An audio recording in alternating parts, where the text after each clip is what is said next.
protocols observed, I am honored to address you today and thank you for the opportunity to participate in the commemoration of the mass killings that tragically occurred in Iran in November 2019.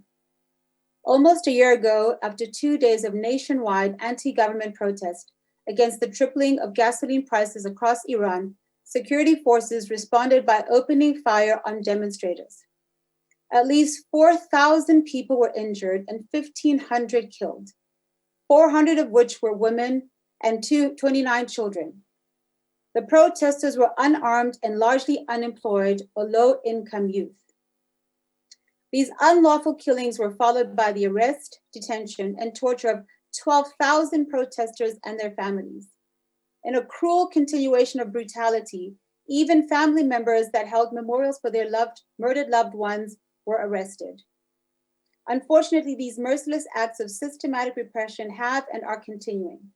Persons are continuing to be subjected to brutal force, to being arbitrarily detained, sexually assaulted, and tortured. Disturbingly, disappearances, acts of violence, and the torturing of persons have become an epidemic. The social and economic hardships of the most vulnerable in Iran have been further intensified by the impacts of the COVID-19 pandemic. The COVID-19 pandemic has devastated many of our lives, but has also acted as a magnifying glass, amplifying and exposing countless social issues. But what it has also done is demonstrated to the world that we are in fact one body of many nations struggling our way out of a global crisis and toward not only a vaccination, but toward joint solutions. We must now look to what solutions are required to ensure that the people of all nations have equal access to the most basic human rights. The Iranian people are too in need of peace, justice, political freedom, and prosperity.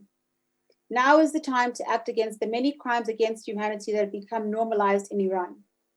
The people of Iran demand a regime change and reject all forms of dictatorship, the monarchist and the theocratic regime.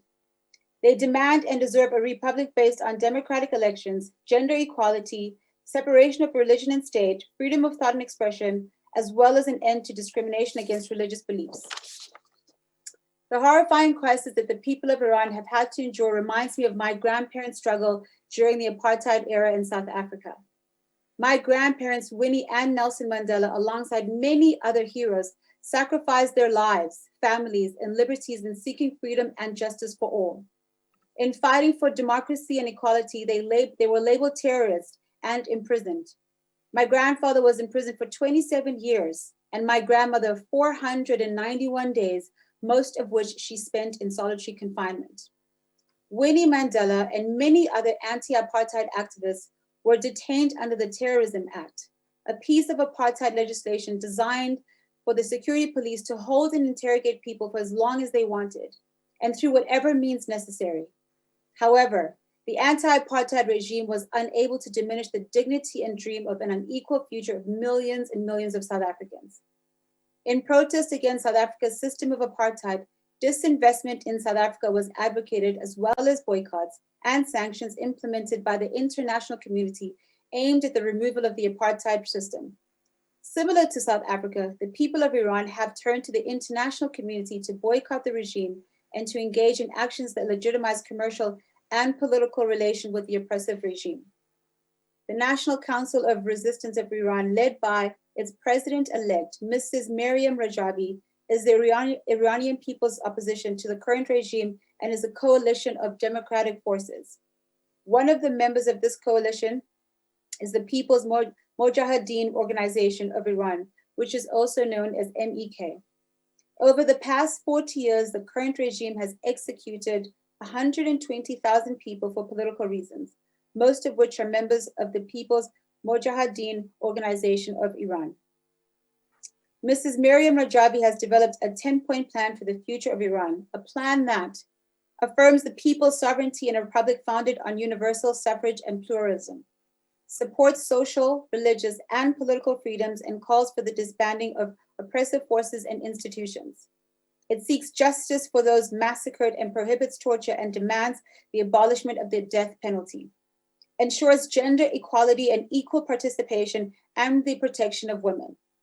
pursues the independence of the judiciary and requires a legal system consistent with international standards, implores justice and equal opportunities within a free market economy.